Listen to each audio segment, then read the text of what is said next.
어떤 사람들이 유대로부터 내려와서 형제들을 가르치되 너희가 모세의 법대로 할례를 받지 아니하면 능히 구원을 받지 못하리라 하니 바울 및 바나바와 그들 사이에 적지 아니한 다툼과 변론이 일어난지라. 형제들이 이 문제에 대하여 바울과 바나바 및 그 중에 몇 사람을 예루살렘에 있는 사도와 장로들에게 보내기로 작정하니라. 그들이 교회의 전송을 받고 베니게와 사마리아로 다니며 이방인들이 죽게 돌아온 이 일을 말하여 형제들을 다 크게 기쁘게 하더라.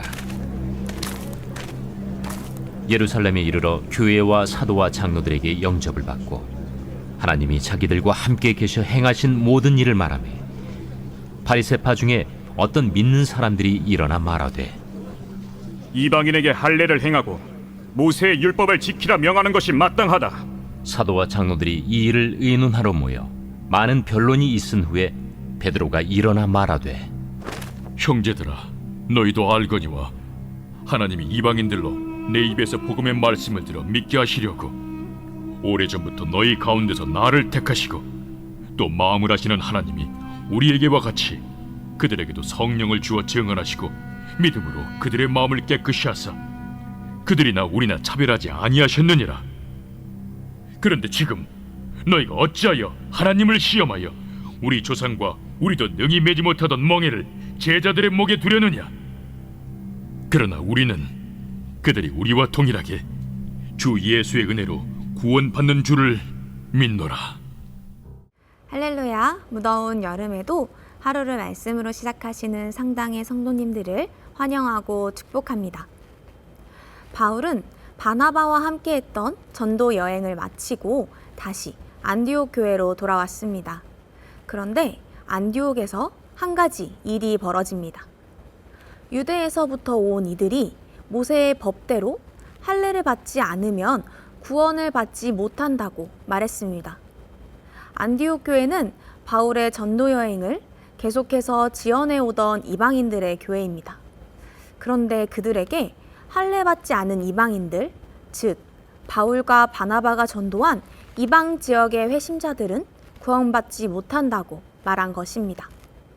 이 일로 인해서 바울과 바나바는 그들과 꽤 큰 충돌이 있었던 것 같습니다. 2절 말씀입니다. 바울 및 바나바와 그들 사이에 적지 아니한 다툼과 변론이 일어난지라. 형제들이 이 문제에 대하여 바울과 바나바와 및 그 중에 몇 사람을 예루살렘에 있는 사도와 장로들에게 보내기로 작정하니라. 아멘. 결국 해결점을 찾지 못한 이들은 사도들과 장로들이 있는 예루살렘으로 가기로 합니다. 더 높은 공적인 권위를 가진 이들에게 판단을 받기 위함이었습니다. 바울과 바나바는 예루살렘으로 가는 길에 베니게와 사마리아를 거치는데 그들에게 전도 여행을 통해 이방인들이 회심한 것들을 이야기해 주었습니다. 그들은 크게 기뻐했다고 합니다. 베니게와 사마리아는 유대인들에게 이방인으로 여겨지는 이들이었죠. 그들은 자신들과 같은 다른 지역의 이방인들이 복음을 들었고 회심하여 구원을 받았다는 것을 크게 기뻐했습니다. 그렇게 예루살렘에 도착한 바울과 바나바는 베니게와 사마리아에서 그랬던 것처럼 예루살렘의 사도와 장로들에게 이방인들의 이야기를 전했습니다. 그런데 그것에서도 안디옥에서와 같은 이들이 할례를 받아야 구원을 받을 수 있다고 말하며 나섰습니다. 예루살렘으로 오던 길에 들렸던 베니게와 사마리아에서와 같은 이야기를 전했을 때와는 사뭇 다른 반응을 보이고 있는 것입니다. 사도와 장로들은 이 일을 논의하기 위해 모였습니다. 아마 이 현장도 안디옥에서와 비슷했던 것 같습니다. 7절 말씀을 보면 많은 변론이 있은 후에 라고 시작이 되는데요. 우리말 성경에서는 오랜 시간 동안 토론한 끝에 라고 번역되어 있습니다. 사도와 장로들 간에도 할례를 받는 것과 받지 않는 것에 대한 입장이 나뉘었던 것 같습니다. 이때 베드로가 나섭니다. 베드로는 자신을 이렇게 소개했습니다. 한때 제자들의 대표자였지만 자신을 권위자가 아닌 이방인들이 내 입으로 복음을 들어 믿게 하려고 오래전부터 선택된 사람이라고 말입니다. 사도행전 10장에서는 고넬료라 하는 백부장이 나옵니다. 그는 이방인이었으나 하나님께서는 그를 구원하기로 하셨습니다. 그래서 고넬료에게 베드로를 데려오라 하셨고 고넬료는 사람을 보냈습니다. 그 시각 베드로는 지붕 위에 기도를 하러 올라갔습니다. 그곳에서 보자기 환상을 보게 되죠. 그 보자기 안에는 4발 가진 짐승과 기는 것과 공중에 나는 것들이 있었는데 이것들은 유대인들이 부정하다 여기는 것들이었습니다. 하지만 하나님께서는 그것들을 잡아먹으라 명하시죠. 베드로는 불결하고 더러운 음식을 어찌 먹냐고 대꾸합니다. 하나님은 그런 베드로에게 내가 깨끗하다 한 것을 불결하다 말하지 말라는 음성을 들려주십니다. 율법적으로 보았을 때 유대인으로서 이방인과 교제하고 가까이 하는 것은 위법이었습니다. 하지만 베드로는 이 보자기 환상을 보고 깨달은 후 고넬료가 보낸 이를 만났고 그를 따라 이방인인 고넬료를 만나러 갔습니다. 베드로는 이 일을 회상하는 듯 합니다. 8절과 9절 말씀입니다. 또 마음을 아시는 하나님이 우리에게와 같이 그들에게도 성령을 주어 증언하시고 믿음으로 그들의 마음을 깨끗이 하사 그들이나 우리나 차별하지 아니하셨느니라. 아멘. 마음을 아시는 하나님이 믿음으로 마음을 깨끗하게 하셨다고 말하고 있습니다. 복음을 전해들은 이방인들의 마음을 하나님은 아셨고 그들에게도 유대인들에게 주셨던 것처럼 성령을 주었다고 말합니다. 그러면서 할례를 강요하는 이들에게 하나님을 시험하고 있다고 말합니다.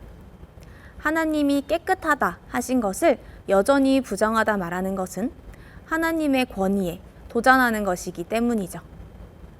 또한 자신들도 잘 지키지 못하는 율법을 이방인들에게 강요하고 있다고 말합니다. 11절 말씀입니다. 그러나 우리는 그들이 우리와 동일하게 주 예수의 은혜로 구원을 받은 줄을 믿노라 하니라. 아멘.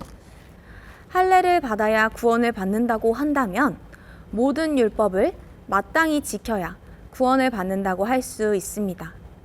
하지만 유대인들도 율법을 모두 지키는 것을 멍해라고 말할 만큼 능히 매지 못하는 것이었습니다.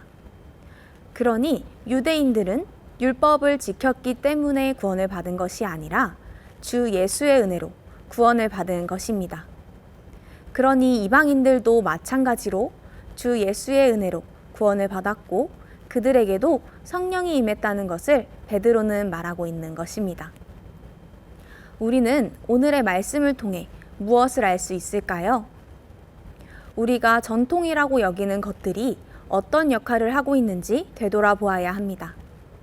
그것이 나, 우리와 너와 그들이라는 편 나누기에 사용되고 있지는 않은지 말입니다.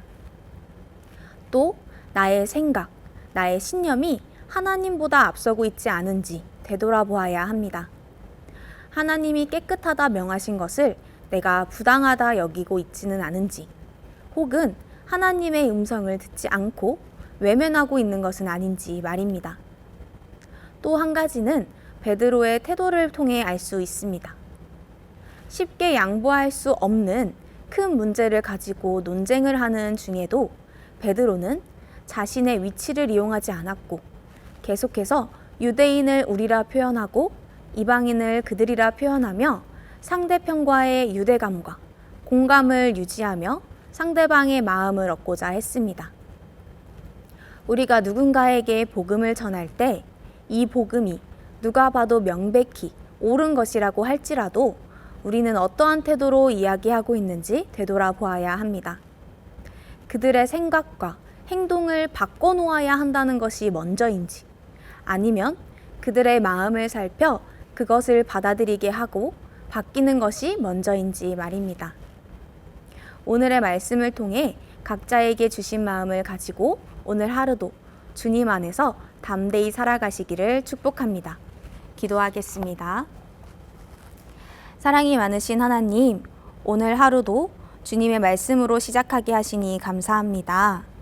오늘 말씀을 통해 각자에게 주신 마음을 우리가 깊이 깨닫게 하시고 이 세상에서 복음을 전할 때에 그들의 마음을 살필 수 있는 지혜와 사랑을 우리 안에 허락하여 주시옵소서. 오늘 하루 모든 것을 주님께 맡기오며 예수님 이름으로 기도합니다. 아멘.